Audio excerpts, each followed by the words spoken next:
بسم اللہ الرحمن الرحیم۔ السلام علیکم، محمد ناصر یوسف حاضر ہیں ایپیسوڈ 10 سیزن 3 ارطغرل غازی کے شارٹ ریویو کے ساتھ۔ ایپیسوڈ کے سٹارٹ میں خائمہ ارطغرل سے کہتی ہیں کہ اگر اورال نے سپاہیوں کو قتل کیا تو ہم اس سے بدلہ لیں گے، اور اگر جاندار اس کی سائیڈ لے رہا ہے تو اس کے بہت خطرناک نتائج معلوم ہوں گے، جس پر ارطغرل کہتے ہیں کہ سارے اشارے اورال کی طرف ہی جا رہے ہیں۔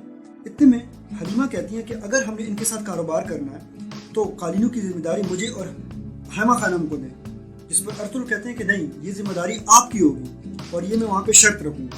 ان کے جانے کے بعد ارطغرل سے کہتے ہیں کہ ہمیں قالینیں بازار میں بنانی چاہیے، یہ دونوں قبیلوں کے درمیان میں رہتا ہے۔ ارطغرل کہتے ہیں کہ بالکل یہ بات آپ کی ٹھیک ہے۔ ادھر اورال جاندار سے کہتے ہیں کہ ہمیں ارطغرل کو کاروبار میں شراکت دار نہیں بنانا چاہیے۔ جاندار اس کی بات کی طرف توجہ نہیں دیتے اور کہتے ہیں کہ نہیں، اس سے دونوں قبیلوں میں دوستی بڑھے گی۔ اورال اپنے خیمے میں جاتے ہیں اور غصے میں چیزیں پھینکنا شروع کر دیتے ہیں۔ چولپن کو کہتے ہیں کہ میں ارطغرل کے ساتھ کسی بھی قیمت میں اپنا سونا تقسیم نہیں کر سکتا، لیکن اب اس کو میں نہیں روکوں گا بلکہ اس کو اب سمن روکیں گے۔ ارطغرل جاندار کے پاس واپس آتے ہیں اور اسے کہتے ہیں کہ ہمیں آپ کی پیشکش قبول ہے، لیکن میری کچھ شرائط ہیں۔ پہلی یہ کہ سونا کا کاروبار آپ کریں گے کیونکہ آپ کو تجربہ زیادہ ہے، قالینوں کی ذمہ داری حلیمہ کی ہوگی۔ وہ کہتے ہیں کہ بالکل بات آپ کی ٹھیک ہے، چولپن اور اسلحان اس کی مدد کریں۔ ارطغرل کہتے ہیں ٹھیک ہے۔ جاندار کہتے ہیں کہ آلیار پورے کاروبار کو سنبھالے گا کیونکہ یہ تعلیم یافتہ ہے، اس کو پتہ ہے۔ ارطغرل کہتے ہیں کہ بالکل ٹھیک ہے۔ ارطغرل کہتے ہیں کہ قالینی ہم بازار میں بنائیں گے، یہ دونوں قبیلوں کے درمیان میں آتا ہے۔ دونوں پارٹیاں اس بات پر متفق ہو جاتی ہیں۔ اس کے بعد جاندار آلیار اور اورال سے کہتے ہیں کہ آپ لوگ جائیں گے سمن کے پاس اور ایک اچھی جگہ لیں گے قالینوں کے لیے، جس پر اورال کہتے ہیں کہ اس نے انکار کیا۔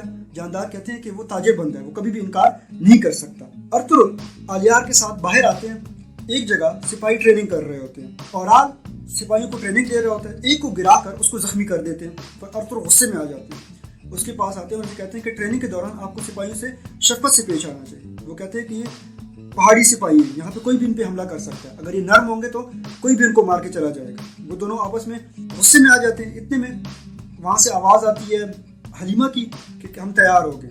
ارطغرل وہاں سے چل نکلتے ہیں۔ سمن اپنے لوگوں سے کہتے ہیں کہ کتاب میں بہت اچھی اچھی معلومات ہیں، اس میں یہ استاد پیٹروشین نے لکھی ہے، اس میں دو چیزیں جس کے بارے میں ابھی ہمیں پتہ لگانا ہے کہ ارطغرل واقعی میں سلطان کا وفادار ہے یا نہیں، دوسرا ارطغرل سلطان کا جاسوس ہے یا نہیں، اور تیسرا آج سے تم ہمارے سپاہی ہو، تمہارا پہلا مشن ارطغرل کو قابو کرنا ہے۔ اورال اور آلیار جاندار کے کہنے پر سمن کے پاس جانے والے ہوتے ہیں، اپنے گھوڑوں کے پاس پہنچتے ہیں۔ اتنے میں باتوہان وہاں پہ آتے ہیں۔ باتوہان کہتے ہیں کہ جس سپاہی کو آپ نے زخمی کیا تھا وہ درد سے چیخ رہا۔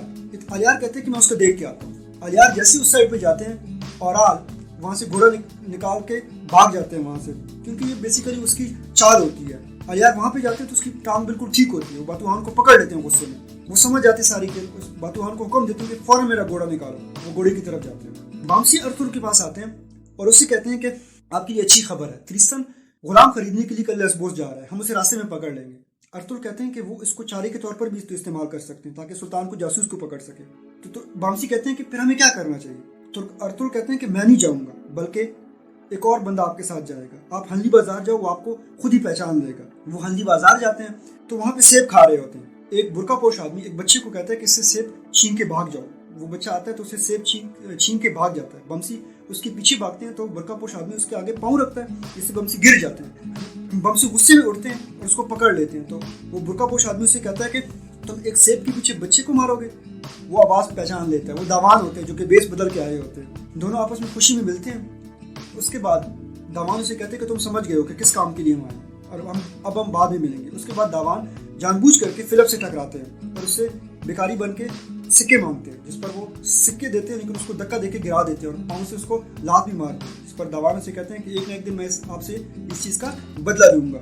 ترگت کی حالت تھوڑی بہتر ہو چکی ہوتی ہے، وہ کھڑکی سے باہر کچھ دیکھ رہا ہوتا ہے۔ ماریا وہاں پہ آتی ہے۔ ماریا کہتی ہے کہ جب میں بھی دکھی ہوتی ہوں تو میں بھی یہاں سے باہر دیکھتی ہوں۔ اس کے بعد وہ اس کو شربت دیتی ہے۔ شربت پینے کے بعد ترگت اسے کہتے ہیں کہ وہ نہیں ہے جس کا مجھے ابھی تک انتظار ہے، جس کے لیے میں نے سب کچھ قربان کیا۔